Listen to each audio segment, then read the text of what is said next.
Bonjour à tous, avec l'aide de Dieu, le Hayom Yom du 11e jour du mois de Tevet. Tout d'abord, le rabbi nous dit qu'il faut étudier le Chumash du jour, le Teilim du jour et le Tanya du jour. Puis, le rabbi nous ramène un extrait d'un discours du rabbi précédent, Rabbi Yosef Yitzhak, le dernier jour de la fête de Pessah, 5702-1942.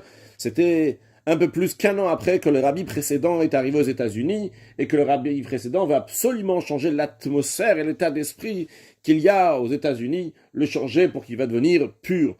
Et pour cela, donc, le rabbi précédent donne un exemple en disant la vie d'un homme dépend de l'atmosphère dans laquelle il évolue, dans laquelle il grandit.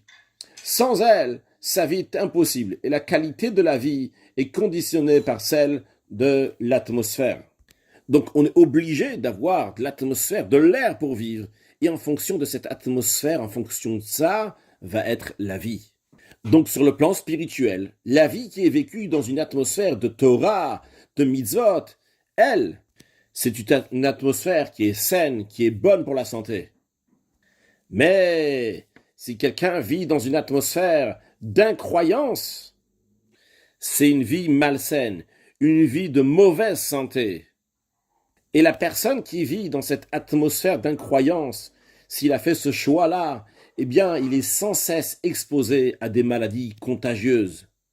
Le premier pas pour aller vers la guérison pour celui qui est dans une atmosphère d'incroyance, donc une atmosphère de maladie, son premier pas qu'il doit faire, c'est purifier l'atmosphère, avoir de la bonne air. Comment on purifie l'air? Comment on purifie l'atmosphère? Eh bien, c'est par les lettres, par les mots de la Torah. Lorsqu'on se trouve dans le magasin, lorsqu'on marche dans la rue, lorsqu'on est dans le subway et dans le métro, et dans ces endroits on dit des paroles de Torah, des mots de Torah, eh bien par cela on purifie l'atmosphère.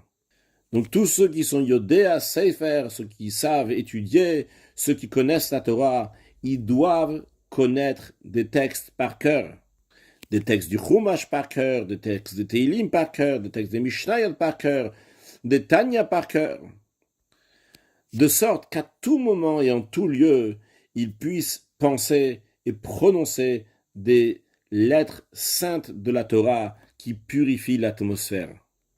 Alors vivons dans une atmosphère de Torah et mitzvot qui est bonne pour la santé, santé spirituelle et matérielle, et tous ensemble on va accueillir Mashiach très prochainement, un excellent Yom.